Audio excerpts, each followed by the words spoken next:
мен қаралдым дейді. Уақыт көп жоғалтып алғанымды.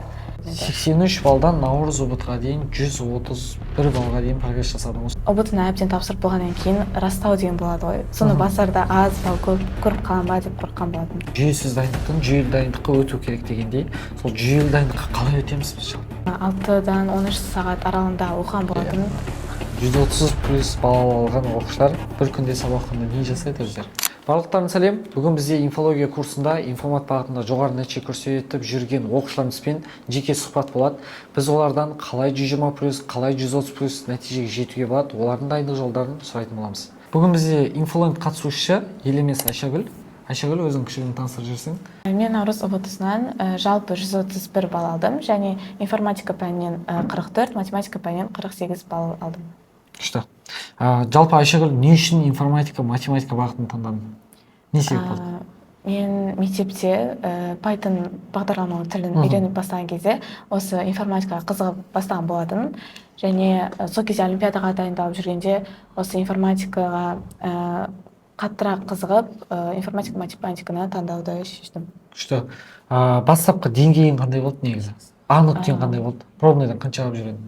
Жалпы 83 балл алған болды. Мен бірінші пробныйда. 83 балдан Наурыз ұбытқа дейін 131 балға дейін прогресс жасадым, осындай 50 балл прогресс жасадым шамамен айтқанда.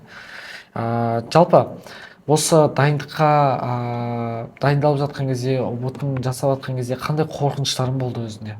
Оны қалай жеңдің? Менде қатты қорқыныш болмады. Ең басты қорқынышым сол ұбытына әбден тапсырып болғаннан кейін растау деген болады ғой. Соны басарда аз бал көріп қалам ба деп қорыққан болатынмын. Одан басқа менде қорқыныш болмады.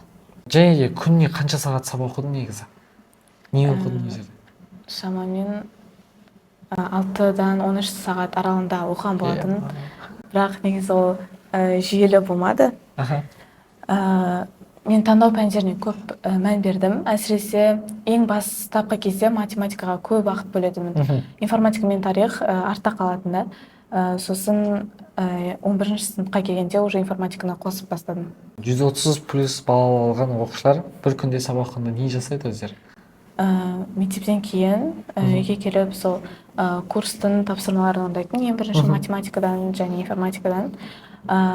Екеуіне де бірдей уақыт бөлуге тырысатынмын. 3 сағат сияқты, немесе 4 сағат дегендей. Кейін тарихтан тоже курстың беретін тапсырмаларын 1 сағаттай бөліп жасайтынмын. Осы ұбытқа дайындық барысында не нәрсені кеш түсіндің? Уақыт көп жоғалтып алғанымды. Қалай? Мен жалпы басты қателігім осы фокус дұрыс қоя алмайтынмын. Бір нәрсені оқып бастағанда, бір пәнді оқып бастағанда, қайта-қайта көңілім басқа жаққа бөлініп кете береді. Инстаграм деген сияқты. Соның кесірінен уақытымды көп жоғалтып алдым да, фокус дұрыс болмады. Жалпы осы дайындық барысында мотивация, көп оқушылардың мотивациясы өшіп қалады да. Жаңағы дайындалғым келмейді деген сияқты. Сол кездерде сен мотивацияны қалай ұстап тұра алдың? Мотивацияны мен ата-анамның үмітін ақтау керек деп, және мен басты мақсатым осы өзім қалаған жоғары оқу орнына түскім келді де, сол универге түсу үшін бар мүмкіндікті қолдануға тырыстым. Күшті. Осы көп оқушылар қызық шығар, мүмкін 130+ балл алған оқушылардың реакциясы қандай болады сол күні? Кейбір оқушылар аз дейді, мен қаралдым дейді 130+ баллда. Бір оқушылар папамды магазинға жіберемін деп айтады, короче. Сенде қандай реакция болды? Мен басында әрине қуандым, бірақ мен негізі өзімнен 135-тен жоғары балл күткен болатынмын. Және сол 131 балл экранға шыққанда негізі сәл разочарование болып қалды. Бірақ кейін түсіндім, жоғары, прям жақсы балл екенін. Қандай эмоция берді саған? Еңбегімнің босқа кетпегенін сездім да. И әрі қарай тоже одан әрі жұмыс істеуге мотивация пайда болды.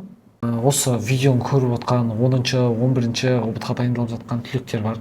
Осы түлектерге қандай кеңестер айтар едің? Бастысы тұрақтылықты жойып алмау, фокусты ұстап тұру және алға қойған мақсатқа жетуге тырысу. Өзіңе берген бар мүмкіндікті қолданып қалу керек деп ойлаймын. Осы видеоны көріп отқан 10-шы, 11-ші сыныптарға тілек айтып жіберсең? алда БТ тапсырар оқушыларға айтар тілегім, өздеріңіздің осы уақытқа дейін дайындаған еңбектеріңіздің уақытыңыздың жемісін көріңіздер және 130-дан жоғары балға лайықтысыздар деп ойлаймын әрқайсысын. Видеоны көргендеріңізге рахмет. Сау саламат болыңыздар.